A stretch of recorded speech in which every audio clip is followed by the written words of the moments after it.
on se retrouve dans ce deuxième épisode de Offcast. Comme j'avais dit, l'idée de Offcast, c'était d'avoir un focus sur concrètement ce que font les builders, donc les builders d'agences et de SaaS. Parce que j'ai fait un constat, j'ai entendu plein de podcasts et à chaque fois, les passages qui me changeaient le plus, qui m'aidaient le plus, c'était les passages où le fondateur, concrètement, parlait de ses problématiques actuelles en termes d'acquisition, de process, de scale, on va dire en général.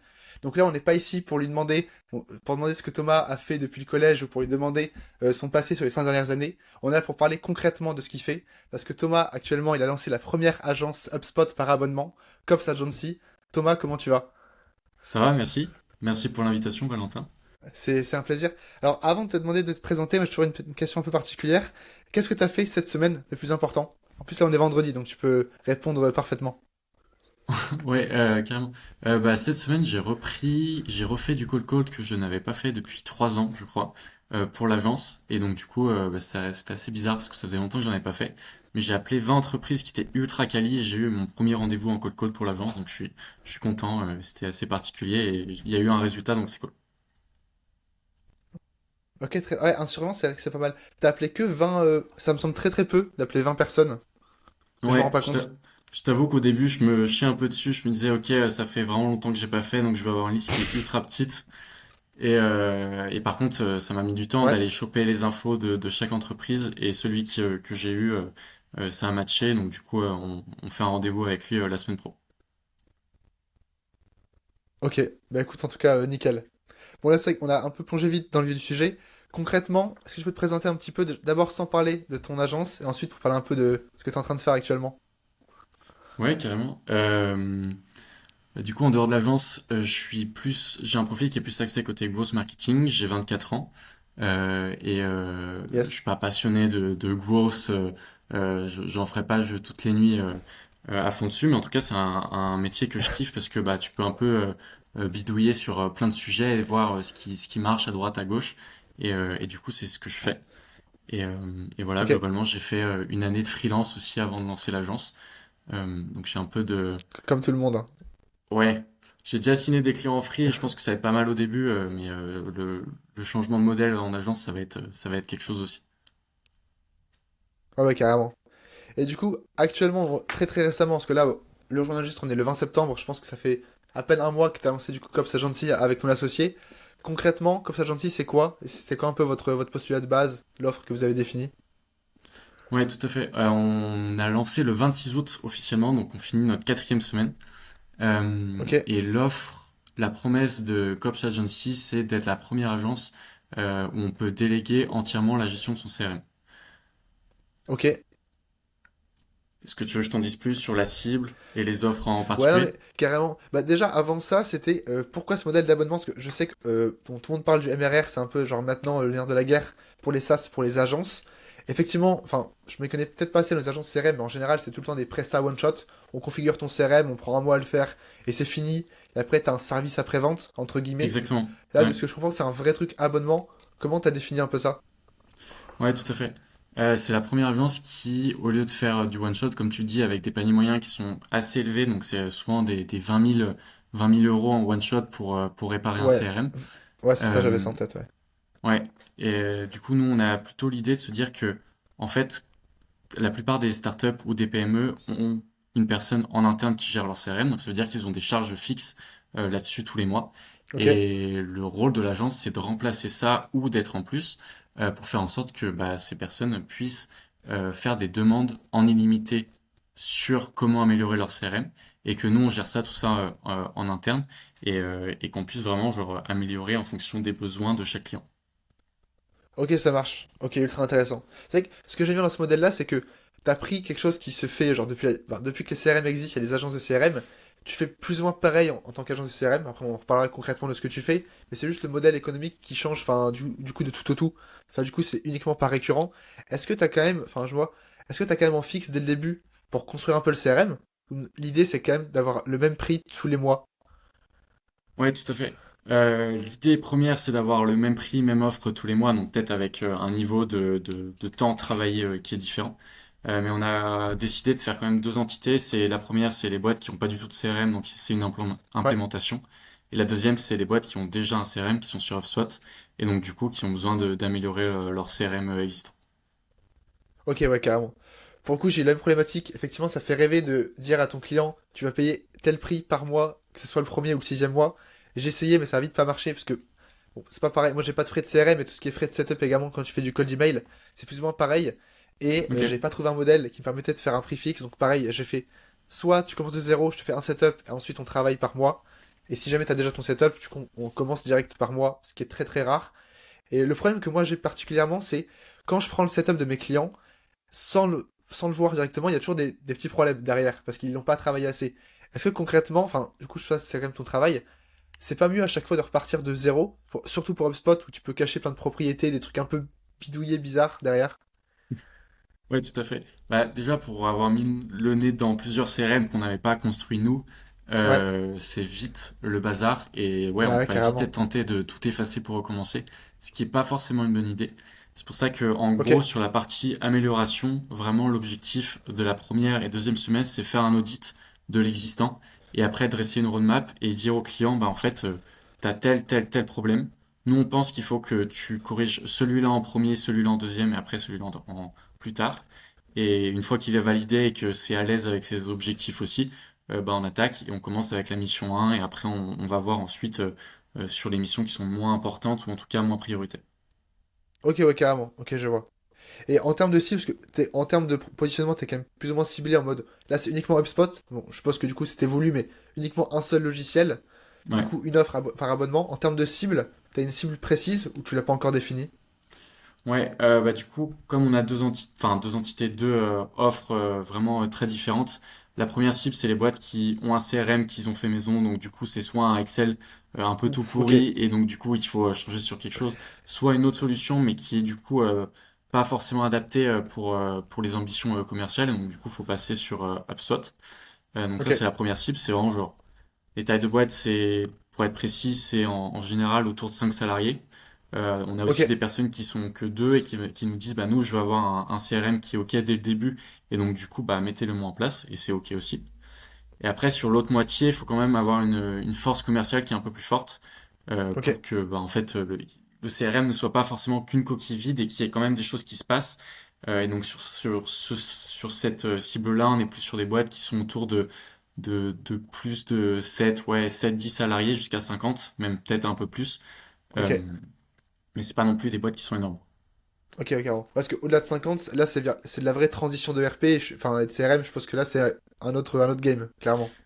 Je pense que c'est encore le bon game, mais c'est juste que peut-être que, enfin, le feeling qu'on a, c'est que ces boîtes-là ont peut-être plus envie d'internaliser et commencent à avoir le budget pour le faire, et de se dire qu'elles veulent internaliser cette compétence ou Ok, voilà. ok.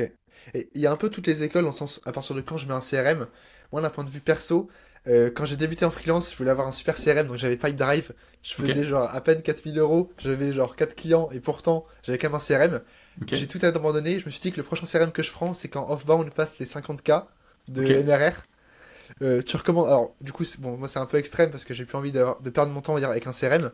Tu recommandes quoi en soi, à partir de quand c'est vraiment pertinent d'avoir un CRM type HubSpot? Parce que forcément, un CRM, tu peux en avoir un peu de toutes les formes, mais un CRM aussi puissant que HubSpot ou que d'autres. Ok. Déjà, faut essayer d'abolir le plus le Excel, donc les boîtes qui sont dessus ou le Google Sheet, faut essayer de passer à autre chose parce que c'est plus possible, même si c'est qu'une question de coût, il y a des CRM comme Pipedrive qui coûtent vraiment pas cher, donc du coup ça peut être une Ouais, bonne alternative. Et après, comme temporalité, je pense qu'il y a deux choses. Nous, on a l'impression que forcément, les boîtes qui lèvent des fonds, il faut qu'ils aient un truc béton parce que ils vont ouais. doubler la taille, tripler la taille de l'équipe commerciale et donc du coup, il faut qu'il y ait vraiment une machine de guerre derrière. Et après, en termes de chiffre d'affaires, j'ai pas de chiffre exact, mais je pense que c'est un peu comme ce que tu disais autour de ces eaux-là. Euh, Ok. je pense que c'est peut-être pas aussi une question de CA que tu fais, mais une question de temps que tu passes si tu as des renews, si tu veux essayer de faire de l'upsell sur tes clients existants, si tu recrutes un premier commercial et tout, bah, faut peut-être essayer d'avoir une machine pour faire en sorte que ça soit clair là-dedans et que tous vos process soient OK. Ouais, c'est ça. Je me suis dit qu'à partir du premier commercial, même s'il débute, je pense que tu es obligé d'avoir un vrai CRM pour le coup complet. C'est mieux. Ouais. Alors, il y a aussi un point que je voulais aborder. Alors, on n'a pas parlé de ton associé qui est également genre. En fait, vous êtes tous les deux créateurs de contenu sur LinkedIn. Je t'en parlerai un peu parce que j'ai quelques questions à te poser là-dessus. Mais avant Ok. ça, d'après moi, donc avec ton associé Maxime et toi, vous avez plus ou moins les mêmes compétences, c'est-à-dire sales, prospection, on gère ton CRM. Et du coup, j'étais très curieux de savoir genre comment vous êtes, pourquoi vous êtes associés et surtout comment vous répartissez la mission. Parce que quand tu as un sales et un tech, bon, c'est plus ou moins clair. Mais en l'occurrence, comme vous avez, Hmm. d'après moi, les deux profils plutôt similaires, comment tu gères ça? Ouais, t'as tout à fait raison. Du coup, ouais, pour info, mon associé, c'est Maxime Lunari, vous pouvez trouver sur LinkedIn. Yes, je mettrai On le a lien. exactement, ouais, on a exactement le même profil et en fait, c'est assez drôle parce qu'on bossait ensemble dans la même startup qui est Vendredi, startup Ouais, en ok. SaaS en B2B et c'était notre rôle du coup de gérer le CRM de cette boîte. Donc du coup, forcément, on a quand même un peu les mêmes compétences de côté. Et on s'est lancé en free quasiment en même temps. Et les Ok, missions qu'on faisait en freelance, c'était tout ce qui était prospection, un peu ce qui était relié avec ce que tu vends avec ton agence. ok, Donc effectivement, on a quasiment le même profil. Il n'y a pas de distinction entre un tech et un bourse. ok. Euh, donc vient le sujet de comment on se répartit. Je pense qu'au début, l'avantage qu'on a, c'est que nos rôles sont hyper primordiales au début. Parce qu'en fait, lancer des séquences de prospection, faire du démarchage sur LinkedIn, créer du contenu sur LinkedIn, faire du cold call, c'est un truc qu'on connaissait bien. Et donc, du coup, en fait, c'est vraiment genre les étapes qui sont primordiales pour aller choper les premiers clients. Donc, pour l'instant, je pense que c'est pas un problème parce que il faut qu'on aille les signer. Mais une fois qu'il va falloir grandir et peut-être recruter du monde, déléguer ou essayer de mieux gérer l'opérationnel, là, il y aura une question de comment on se répartit tout ça. Ok, ouais, carrément. Ouais, c'est toujours été un peu bas. Autant pour un SaaS, je sais que dans tous les cas, je m'associerais parce que j'ai justement pas le choix. Pour une Ouais. agence, j'avais un peu le même. Parce que j'ai un très bon pote qui est également très très bon en cold email. On voulait longtemps s'associer, mais j'avais vraiment du mal à trouver genre l'intérêt de le faire si t'as les mêmes expertises. Donc, ouais, en vrai, hâte de voir comment vous répartissez ça, ouais. Carrément. Ouais, ça va être un vrai défi, mais on verra, on construira le truc en même temps. Ok, nickel. Parce que du coup, t'as parlé du fait que vous créez beaucoup de contenu, et effectivement, alors je sais pas qui en crée le plus. Je pense que Maxime, historiquement, comme il a fait avant des formations LinkedIn, je pense qu'il est peut-être un peu plus avancé. Mais dans tous les cas, vous postez quand même très très régulièrement. Vraiment, en plus, en mode Bolden public. Enfin, de ce que j'ai vu, c'est que vous êtes vraiment honnête. Enfin, c'est pas les faux Bolden public qu'on peut voir ou juste tu mets un petit recap à la fin du mois. Vous détaillez vraiment tout ce que vous vivez, tout ce que vous arrivez à faire avec Copsa Agency. Est-ce que ça a des points négatifs? Enfin, déjà, qu'est-ce que ça vous apporte? Et est-ce que tu vois un peu des points négatifs à être 100% Bolden public? Euh, alors déjà, ce que ça nous apporte, c'est très cool parce que là, on n'a que 4 semaines et on a vraiment switché le contenu de ce qu'on faisait en free à maintenant pour l'agence. Et on a Ouais, déjà des propositions commerciales qui viennent, enfin des leads qui viennent du contenu. Donc déjà, ultra ok, top. positif, ça veut dire que on a trouvé, enfin, on a dans notre audience des gens qui font partie de nos cibles et on a trouvé le bon discours qui leur permettait de se dire, ok, ça peut être pertinent de bosser avec eux. Donc ça, c'est génial. Et Ok, après, s'il y a des nice. points négatifs, je sais pas exactement. Je pense que du coup, tu t'exposes un peu plus et tu dévoiles comment tu fonctionnes. Euh, mais, mais dans le sens aussi, nous, on utilise des boîtes, des agences HubSpot qui existent déjà parce qu'on trouve que tu vas chercher deux ou trois infos, et tu essaies de comprendre, ok, bah, quel est leur point de rentabilité par salarié, ou ce genre de truc. Donc peut-être qu'un jour, quand on sera un peu gros et que on verra, hein, et qu'on on dévoile trop de trucs en ligne, peut-être que ça peut être un point négatif. Je sais pas ce que tu en penses. Ouais, c'est ça. Bah, le seul point négatif, entre guillemets, moi, que j'avais en tête, c'était que quand tu fais un vrai full building public et que tu débutes de zéro, tu peux pas être 100% honnête parce que t'as beau dire que t'as galéré, etc. Parfois, pour closer un client, il faut dire que t'en as eu quelques-uns avant. Et t'as un Ouais. petit flou, je pense que c'est ce que je fais également et c'est ce que je pense que vous avez fait. Vous avez été freelance pendant longtemps, donc les missions que vous faites, c'est les mêmes. Donc tu peux reprendre Hmm. tes références en tant que freelance, vu que c'est pareil. Mais du coup, si t'es en full honnête, tu peux pas dire j'ai eu 0 client avec mon agence, alors que t'as eu 20 clients avant en tant que freelance. C'est un peu Ouais. la limite que moi j'ai d'ailleurs un peu de mal à gérer aussi. Jusqu'à où t'es full honnête sur ce sujet de ok, l'agence en fait elle a 2 semaines. Ouais. Ouais, c'est vrai. Mais du coup, comme tu disais, le fait d'avoir été free avant et d'avoir aussi signé des missions axées sur le CRM, bah, du coup, ça nous permet d'avoir déjà des références clés. Mais qui sont un peu faussées aussi parce que c'était pas ce modèle économique-là. Ok, ouais, carrément. Ouais, ça, d'ailleurs, en termes de branding, je t'accorde que c'est quand même réussi, parce que maintenant, je vous ai tous les deux associés à Cops Agency. Alors parfois, Ok. c'est un peu long, tu vas transitionner, on va dire, le branding. Moi, je sais que j'ai encore un peu de mal, j'ai beaucoup de personnes qui me contactent pour avoir de l'accompagnement coaching, ce que je ne fais Ok. plus. Donc, je sais pas, vous avez encore pas mal de demandes de freelance que vous essayez du coup de convertir vers un mode agence?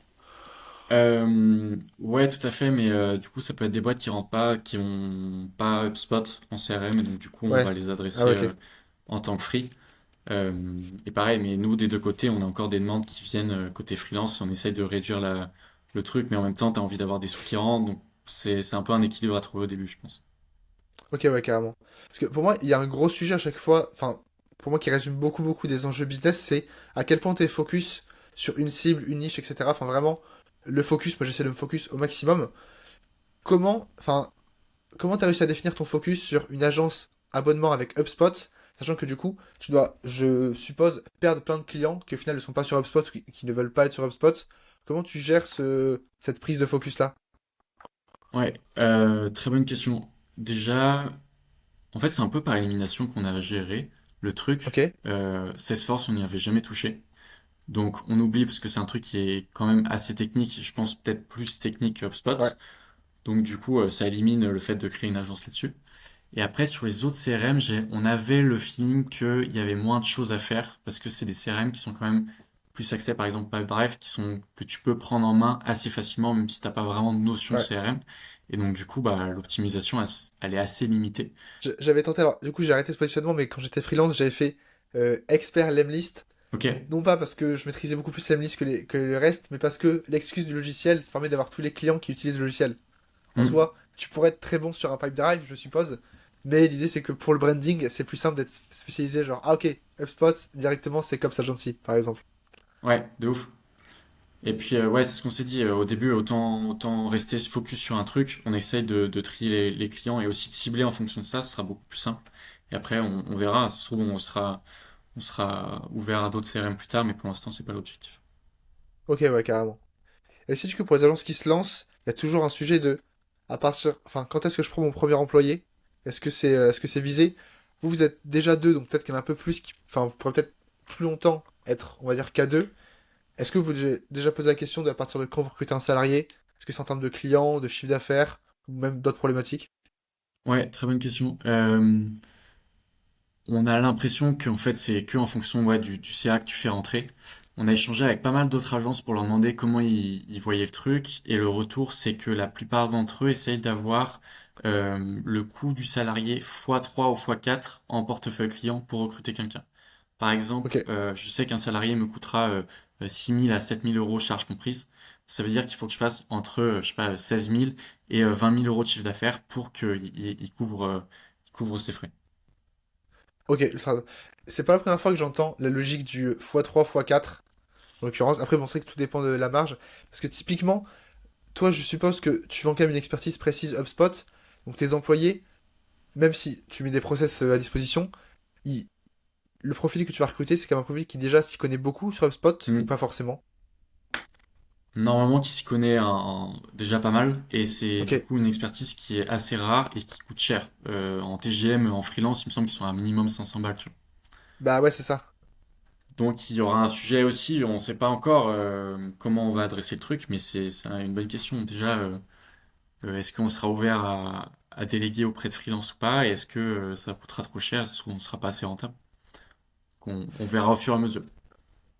Ouais, bah écoute, c'est carrément ça, parce que le problème, c'est que quand tu prends des compétences aussi précises que ça, donc par exemple gestion HubSpot, ou alors dans mon cas, gestion de cold email, c'est tellement rare que les meilleures têtes sont soit ils ont leur agence à eux, soit ils Hmm. sont freelance et ils sont déjà très très bookés. Donc, je sais pas, à moins que tu payes un employé, enfin, tu peux peut-être le payer jusqu'à peut-être 10 000 € si jamais vraiment t'en trouves un bon qui est expert HubSpot. Ouais. Donc, tu pourrais être prêt également à déléguer du coup à des freelances, quitte à perdre un peu en marge et du coup en souveraineté, on va dire. Ça va être la question. En gros, on a un objectif de 30 000 euros de chiffre d'affaires fin décembre 2024. Ok, Et à partir de ce moment-là, on fera un bilan sur comment on voit grossir le truc. On a le sentiment que en dessous de ce chiffre d'affaires-là, on peut le gérer à deux. Enfin, on est quasiment sûr.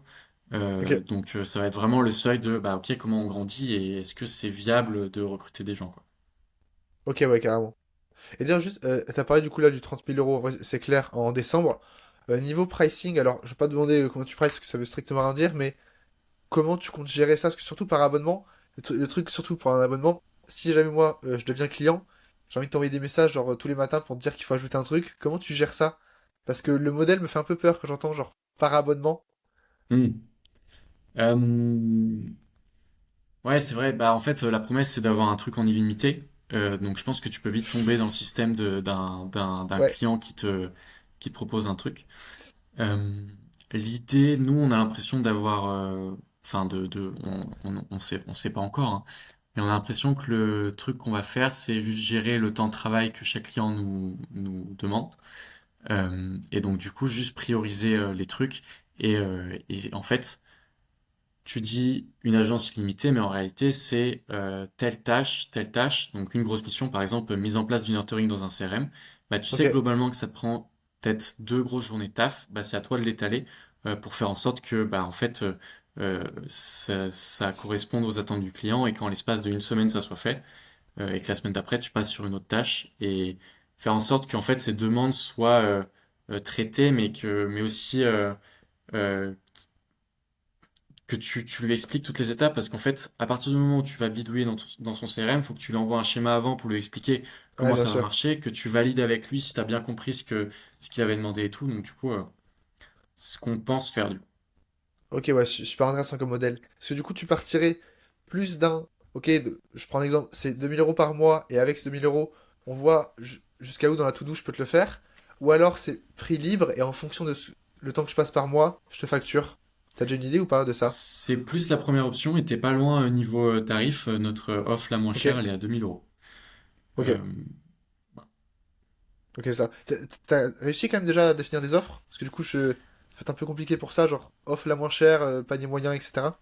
ouais, En panier moyen, pas encore. ouais, c'est le sujet, je pense, qui est le plus balèze pour l'instant. Ouais, On fait des rendez-vous avec des gens qui nous disent bah c'est trop bien ce que vous faites. Franchement, si vous étiez arrivé il y a un an dans la boîte avant qu'on recrute des gens en interne, je pense qu'on vous aurait pris direct et on aurait même pu payer plus. Là, tu te dis bon bah ok, trop cool, ça veut top. dire que et le lendemain tu fais un autre rendez-vous avec 2 autres personnes qui te disent mais c'est super cher, je sais pas comment je pourrais jamais payer un truc comme ça. Et du coup tu te dis bon bah en fait à partir du moment où j'ai pas trouvé mon premier client avec un peu la bonne formule, tes offres, tu pourras les changer une centaine de fois minimum, quoi. Ouais, ouais, carrément. Je suis partisan de ça. C'est vrai que tu peux un peu passer genre tellement de temps à réfléchir au meilleur pricing. En soi, faut juste en parler à beaucoup de gens. Ouais, Moi, généralement, ce que je fais, c'est genre, toutes les 10 propositions que je fais, je fais un petit récap de genre des feedbacks que j'ai eu et je change un peu ma proposition, on va dire. Donc, ouais, c'est un bon truc. j'essaie de faire ça. Alors, après l'idée, je pense, quand t'as trouvé le market fit, comme on dit, je pense qu'il faut vraiment te focus dessus et puis bouger. Mais au début, il faut surtout pas être rigide. Enfin, je vois pas mal d'agences qui ont pas de clients. Ils définissent un prix parce qu'ils ont fait un Excel et qu'à la fin, il y avait tel résultat. Et après, ils le mettent sur leur site. Moi, j'aime bien quand même voir un petit peu en fonction du marché et tout des personnes, ouais. Ah, je suis tout à fait d'accord. Et même nous, tu vois, hier, on se disait, bah, en fait, l'offre à demi, ça se trouve, ce serait intéressant d'avoir une offre à 500, 700, avec beaucoup moins d'options, mais un panier moyen qui est beaucoup plus faible, et donc, du coup, attirer une autre typologie de clients. Et en fait, en discutant avec plein de gens, tu te rends compte de ce qu'ils ont vraiment besoin et s'ils pourraient euh, avoir besoin de ces services-là. Ok, ouais, carrément. Et là, en termes de clients, niveau acquisition, du coup, t'as dit que tu faisais du call call. Je pense que t'as pas mal de leads avec LinkedIn. Concrètement, actuellement, enfin, plus, c'est quoi votre acquisition là qui va être prévue sur les prochains mois? Enfin, les canaux d'acquisition. Ouais, je pense que c'est un peu classique. Du coup, on a des campagnes d'email qui tournent. Ok. Euh, Pareil, sur LinkedIn, il y a tous les jours, enfin au moins 5 fois par semaine, on s'oblige, on prend du plaisir à publier régulièrement. Oula, tu l'as dit, tu l'as dit.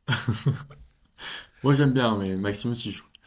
Euh, donc LinkedIn, il y a la publication et aussi le fait d'essayer de choper les gens qui visitent nos profils, qui likent notre contenu, qui commentent ou qui s'abonnent à nous. Euh, Ok. on a pareil on a attaqué il y a 2 semaines la prospection, on a déjà eu un rendez-vous comme ça, enfin même plusieurs, mais Ok, grâce nice. à la création de contenu, donc c'est trop cool parce que ça veut dire que ça tombe. Et après, cold call aussi, on va essayer enfin moi en tout cas, je me donne l'objectif d'appeler un minimum d'entreprises par semaine. Je suis pas expert, mais enfin, j'ai déjà eu des résultats, donc je me dis, bah, go, continuer jusqu'à ce que je chope un peu le truc. Et aussi, ça fait parler à notre cible, et même si on se plante, bah, en fait, on a plein de feedback et Ouais, c'est trop carrément. cool. Ok, ouais, carrément. Alors du coup, t'as dit que ton acquisition était en cold email. Je peux que être curieux. Tu pourrais nous faire une rapide masterclass ou pas de ce que t'as mis en place? Parce que du coup, je sais que soit Maxime et toi, vous êtes quand même déjà très très bon en cold email.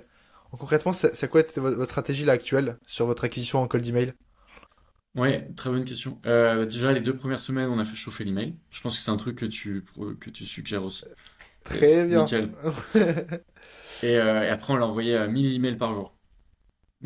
Ok, ah ouais, quand même. Non, non, Ok. je- Ah ok, moi non, j'ai eu non. peur. Ok, On l'a bien fait chauffer. Et là, on limite à 10 emails par jour pour commencer. Et après, bah, en fait, c'est un peu, je pense que le contenu que tu proposes, c'est, on a une cible qui est ultra précise, qu'on est allé choper.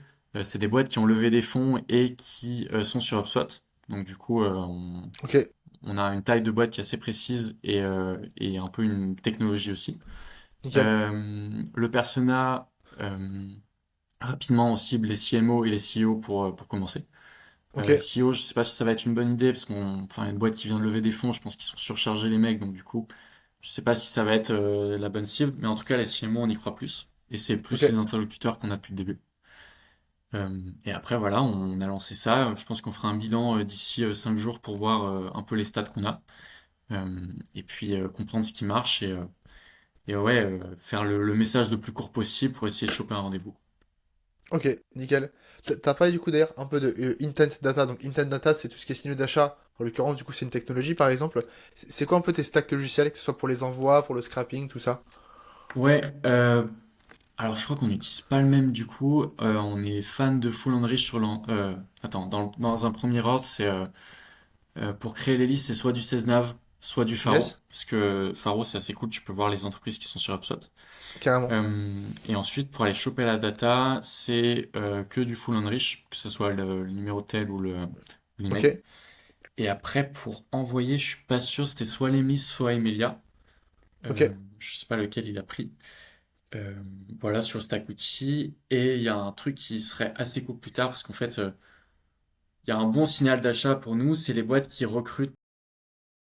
Il y a écrit HubSpot dessus. Ah bah, ça veut dire qu'ils carrément. sont sur HubSpot, quoi. Et ça, Faro l'a pas forcément euh, comme, euh, comme données. Et donc, du coup, je pense que idéalement, ça va être d'automatiser tout ça. Je sais qu'il y a la boîte Mantix qui le fait. Pour l'instant, ça serait trop cher pour nous, donc on le fait un peu à la mano sur Welcome to the Jungle. Mais ouais, à l'avenir, si on, c'est un bon signal, quoi. Ouais, alors, t'as parlé du fait que du coup, t'aimerais bien prospecter toutes les entreprises qui recrutent des postes liés à HubSpot. Effectivement, je peux que te recommander Mantix. J'ai eu le CEO il y a quelques jours parce que du coup, Ok, là, je commence à pas mal utiliser Mantix. trop bien. C'est vrai que ça marche très bien parce que pour le coup, il scrape pas mal. C'est vite cher également. Enfin, si en plus tu fais un peu de volume. Ok, Clay commence à le faire un peu. J'ai pas encore testé à fond pour tout ce qui est offre d'emploi et du coup, mots-clés dans l'offre d'emploi. ok. Mais en général, c'est quand même très cher de faire ce genre de choses. Mais effectivement, c'est vrai que offre d'emploi, tu prends si la personne veut un CRM manager de HubSpot. Là, Surtout c'est qu'il n'y en a bon. pas beaucoup en plus à recruter, donc je pense que tu peux vite avoir un taux de conversion très très sympa ouais, sur ce genre de stratégie. Ouais, tout à fait. Ok, nickel. Et du coup, bah, j'ai déjà un peu parlé, mais le fait que vous publiez tous les deux du coup sur LinkedIn, en termes de contenu, est-ce que vous allez faire quand même d'autres plateformes? Parce que tu m'as parlé rapidement de X, tu m'as dit que tu n'y étais pas et que du coup moi j'y étais. Pour l'instant c'est full LinkedIn et du coup cold email, cold call et recommandations. C'est plus ou moins ça, tout ça. Exactement. Après, il va falloir qu'on commence à créer du contenu ailleurs. Je sais pas si c'est la prio pour l'instant. Moi, je sais que il y a plusieurs personnes avec qui j'ai échangé qui chopent des clients sur X, sur Twitter. Donc, s'ils le font, bah pourquoi j'y vais pas, quoi. Donc, c'est un manque à gagner. Donc, il va falloir que je me bouge. Et, euh, et après, je pense qu'il y a un autre sujet, c'est un peu, mais plus pour de la conversion, c'est YouTube. Le sujet CRM est assez technique. Il faut qu'on arrive à Ouais, dégrossir ce sujet pour que les boîtes comprennent que, bah, en fait, le CA est directement lié à ça, quoi.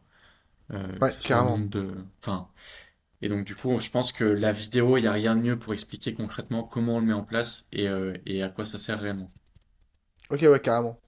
Et du coup, si on parle un peu de ce que tu fais en day to day, là, du coup, ça fait déjà quelques semaines. Est-ce qu'il y a un gros apprentissage que t'as obtenu et auquel tu pensais pas forcément? Que ça soit plus apprentissage marché, dans le sens où t'étais surpris de pas mal de feedback des prospects ou peu n'importe. Ouais, bah écoute, déjà, premier truc où j'ai l'impression qu'on a bien géré, c'est qu'on a direct eu l'optique de parler avec un maximum de mots.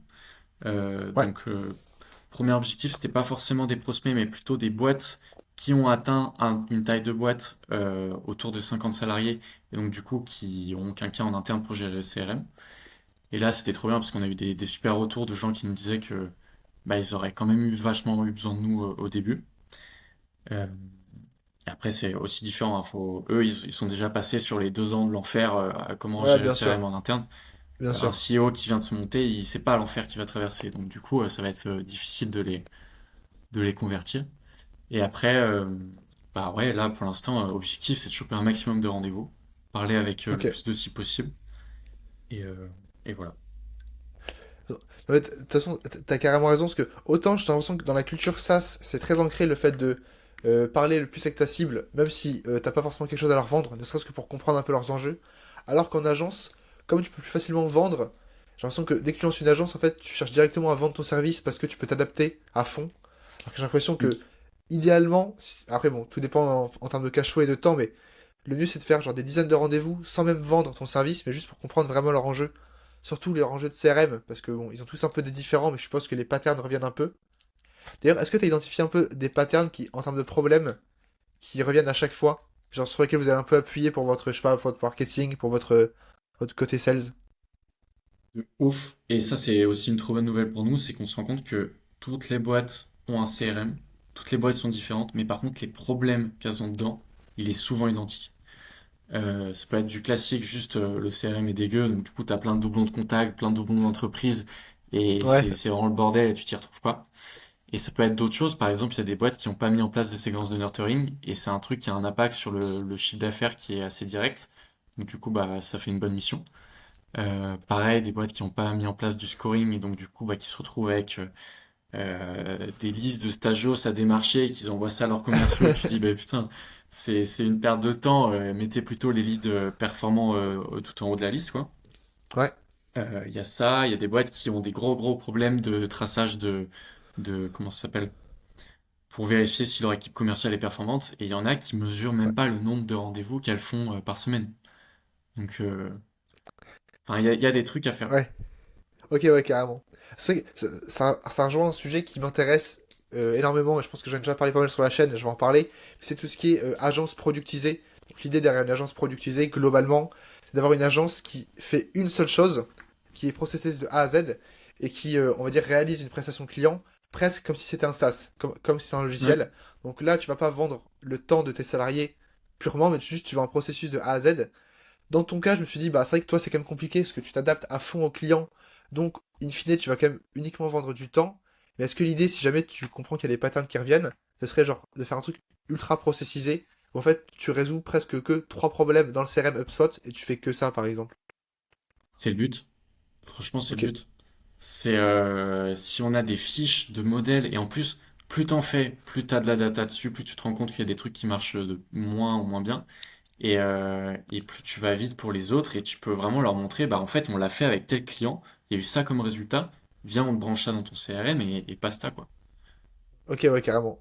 Ouais, et pour le coup, je pense que aucune agence, surtout en CRM, a réussi à faire un truc aussi productisé que ça. À chaque fois, j'ai l'impression que tout le monde vend le. On fait un CRM personnalisé, fait main, etc. Mais c'est vrai que si j'arrive à une offre, juste, bah, on fait que ça, mais on le fait bien. Ouais, ça pourrait très bien marcher, ouais. Ouais, tout à fait. Alors, il y a quand même de la personnalisation étant donné que les cibles sont rarement identiques. Ouais, Mais il y a des... En fait, c'est comme le cold email, quoi. Toi, tu sais que tu as des recettes qui marchent, peu importe la cible, bah go appliquer, c'est un peu ces techniques qui sont au niveau plus paramètres que le discours, tu vois. Et, euh, et ouais. c'est ça. Après, c'est vrai que la chose que je trouve un peu plus compliquée pour vous par rapport avec moi avec le cold email, c'est que là, j'ai un peu transformé mon offre et du coup, Ok. je fais du done for you à 100%. Donc, prospection externalisée à 100%. Du coup, j'ai la main mise sur absolument tout, en fait. Juste, je donne les rendez-vous au client et ça s'arrête là. Alors que toi, bon, tu peux approcher ce modèle-là, mais ça n'empêche que c'est quand même le CRM du client, c'est quand même lui qui Hmm. l'utilise au quotidien. Genre, est-ce que tu comptes, je sais pas, mettre en place des formations à côté ou enfin des choses pour que, au final, enfin, le client passe plus de temps sur le CRM que toi, in fine. Ouais, très bon point. On est persuadé qu'il y aura une grosse partie d'émission qui sera juste expliquer aux clients ce qu'on a mis en place et faire en sorte qu'ils puissent prendre la main dessus. Donc je pense qu'il y aura une grosse partie sur la création de doc pour qu'ils puissent, bah, en fait, que ce soit les commerciaux qui sachent comment avoir les bons process, ou même eux pour reproduire telle ou telle action. Ouais, c'est sûr qu'il faut les former, quoi. Ça va être différent que ton offre. Ok, ouais, carrément. Et est-ce que tu t'inspires un peu, genre, pas forcément de concurrents qui font que du CRM, mais des modèles d'agence ou de personnes. Enfin, qu'est-ce qui t'inspire en général pour faire tout ce que tu fais? Il y a eu deux trucs récemment qui nous ont mis en confiance. On a pu échanger avec la fondatrice de d'Afol, qui a le Ok, même bien. business model. Donc trop cool. Merci à elle d'avoir pris le temps de nous expliquer. Et ouais, pareil, à la fin du call, on s'est dit, ah ok, il faut qu'on monte nos offres et tout. Enfin, ça nous a encore tout Ok, trop changé. bien. Et l'autre agence, c'est une agence CRM qu'on suit sur LinkedIn. Et on a su que eux, ils gardaient leurs clients. Donc c'était une agence assez classique. Mais ils avaient quand même 50% de récurrents. Donc ça veut dire que même sans avoir la volonté de base de faire du récurrent, ils ont quand même 50% des clients qu'ils ont qui restent chez eux. Et c'est un mode abonnement également ou pas? Non. Ah oui, ah, dans ce cas-là, oui. Ok, c'est énorme dans ce cas-là. Ouais. Du coup, Ok, ouais, parce c'est que un bon vous. signal. Ok, ouais, bah Pardon. carrément.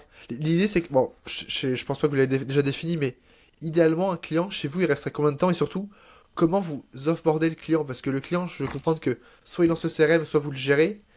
Mais est-ce que votre objectif après, c'est dans tous les cas de repasser la main avec une formation à quelqu'un, de le garder des années, parce que t'as déjà raison, c'est leur modèle, de garder des clients 4 ans.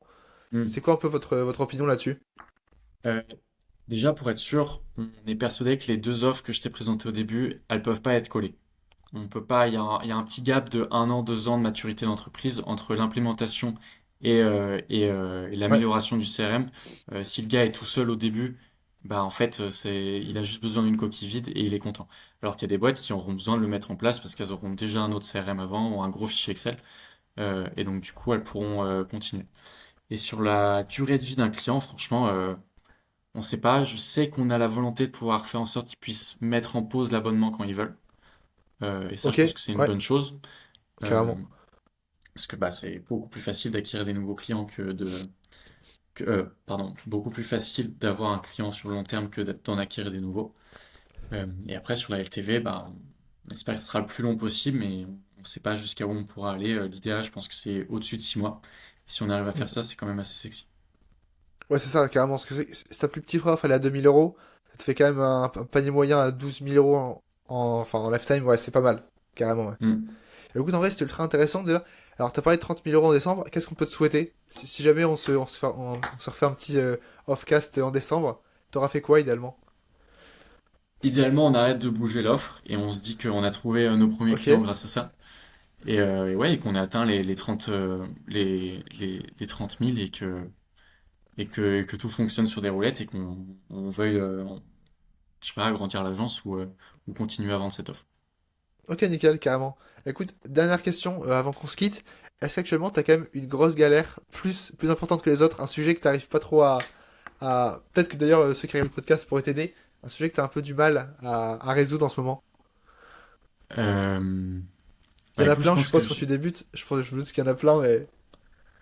ouais, de ouf. Bah, je pense qu'on en a déjà parlé. Il y a deux trucs, c'est l'offre, vraiment se fixer sur un prix et vraiment trouver la bonne formule gagnante avec la bonne cible, le bon montant et le bon service. Ok, Et le deuxième truc, ça va être la question de la renta si on veut recruter du monde.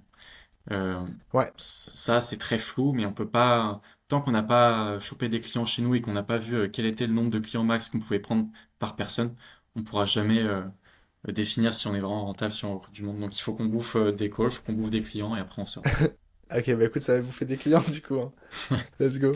Yes. Bah écoute, en tout cas, merci, c'était franchement super intéressant que tu nous expliques ça.